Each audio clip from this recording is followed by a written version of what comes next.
ఈ వీడియోని చూసే ముందు మా 9 రోజెస్ ఛానల్ని సబ్స్క్రైబ్ చేయడం మర్చిపోకండి.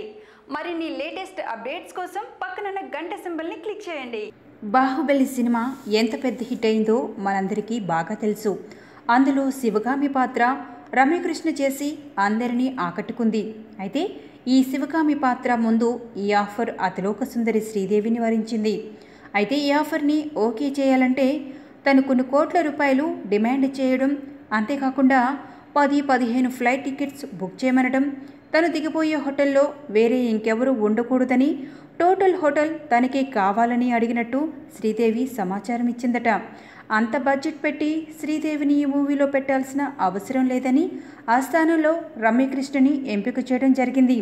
అయితే ఇక్కడ అసలు విషయం దాగి ఉంది. పైన చెప్పిన విధంగా శ్రీదేవి ఈ డిమాండ్స్ ఏమీ కోరలేదట. కావాలని డైరెక్టర్ రాజమౌళికి లేని విషయాలు కల్పించి చెప్పడం వల్ల శ్రీదేవిని తప్పించి రమ్యకృష్ణను పెట్టడం జరిగిందట. శ్రీదేవి రాజమౌళి డైరెక్షన్లో వచ్చిన ఈగా సినిమా శ్రీదేవికి ఎంతగానో నచ్చిందట.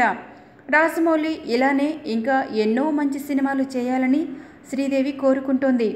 రాజమౌళి శ్రీదేవి కోసం సరిగా తెలుసుకోలేక ఓ ఇంటర్వ్యూలో కొన్ని మాటలు జారినా అవేవి మనసులో పెట్టుకోకుండా శ్రీదేవి ఓ ఇంటర్వ్యూలో తన వ్యక్తిత్వాన్ని వ్యక్తపరుచుకుంది.